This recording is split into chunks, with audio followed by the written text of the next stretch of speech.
發展局同海濱事務委員會持續推進博通海濱嘅工作。過去1年，多個嶄新嘅海濱場地陸續開放。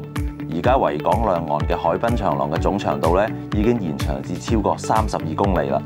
為市民同埋遊客提供更多休閒嘅好去處。上個月，北角東岸板道東段餘下嘅1公里已經正式開通啦。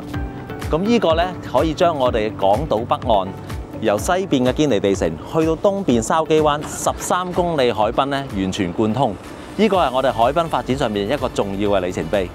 我哋一直同海濱事務委員會積極採用先博通再優化策略，致力貫通同豐富維港兩岸嘅海濱建設，令海濱更加連貫、暢達同埋多元化。啱啱開放嘅東岸板道嘅東段，更加係博通港島北岸約13公里海濱嘅最後1公里。以後大家去海濱就更加容易、更加暢通啦。而家港島多個海濱場地都成為咗市民同埋遊客嘅聚腳點，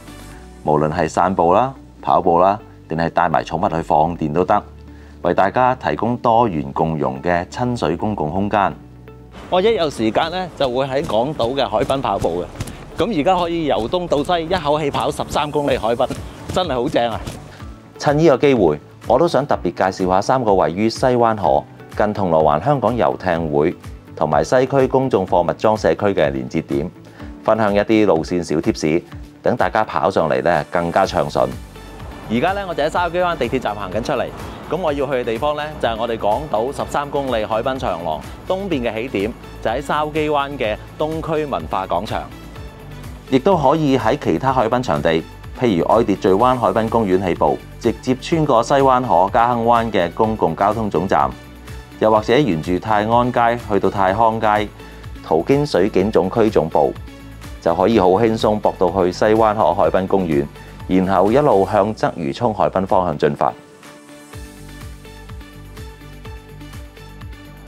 嗱，要喺東區走廊下邊建造呢個行人板道成個工程一啲都唔簡單。除咗要克服高度限制之外仲有好狹窄嘅水道施工，同埋喺冇陸路運輸嘅通道之下運送呢個物料。單就東段嚟講，興建工程亦都有佢本身獨特嘅挑戰。我哋都就沿海設施同多方持份者緊密協作，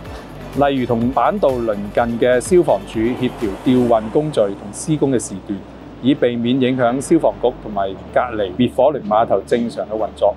同埋喺改建北角汽車渡輪碼頭上層結構嘅時候，同碼頭營運商緊密聯繫，確保下層碼頭維持正常嘅服務，盡力降低工程帶嚟嘅影響。東岸板道東段劃分為4個主題區，仲有唔少特色設施㗎。首先大家可以透過體驗式嘅玻璃觀景台，感受腳下嘅維港。雖然只係開放咗短短1個星期左右，已經吸引咗好多人嚟打卡㗎啦。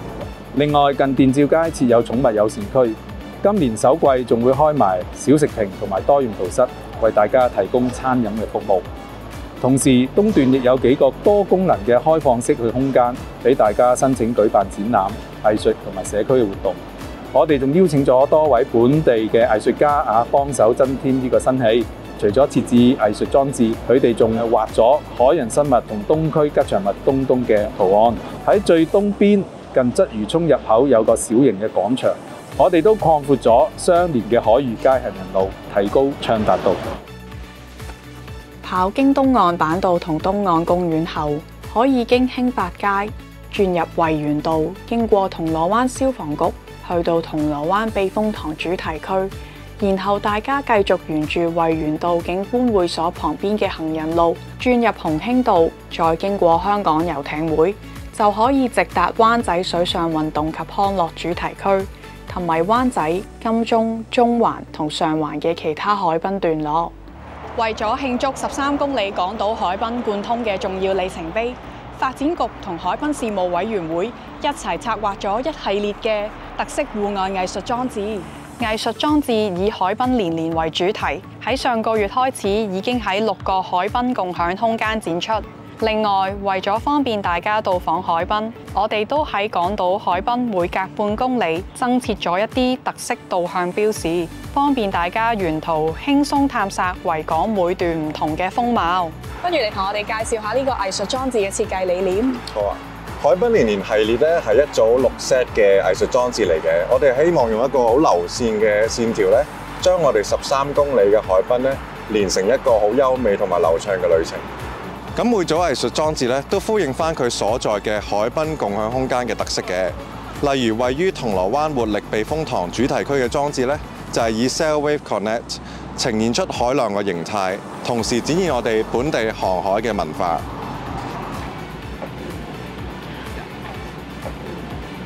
去到中西區海濱長廊西端之後，只要沿住城西道繼續向前，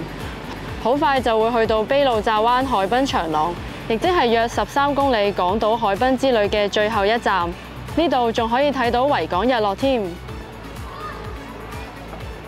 下一步海濱發展嘅重點將會集中喺九龍。而家九龍區約21公里可發展嘅海濱當中，有超過14公里，亦即係接近70%已經係開放咗㗎啦。此外，位於啟德發展區內全長約13公里嘅共融通道亦持續推進，目前已經開放咗約4.3公里㗎啦。包括最近喺12月30號開放兩段各長約400米嘅共融通道。採用咗行人同單車人士共用同一個空間嘅概念，更貫通咗由城啟道公園經啟德體育園美食海灣去到跑道區西邊嘅啟德海濱花園，提升海濱嘅連接同暢達度。我哋將會繼續努力推展九龍海濱嘅發展，預計今年內完成嘅項目包括連接西九文化區至大角咀嘅行人通道、啟德新急症醫院旁邊嘅海濱長廊、前紅磡鐵路貨運碼頭嘅特色活動同公共空間等。我哋嘅目標係喺2028年或之前，將維港兩岸海濱長廊嘅總長度延伸至34公里，建設一個有吸引力、朝氣蓬勃、方便暢達同可持續發展嘅維港海濱。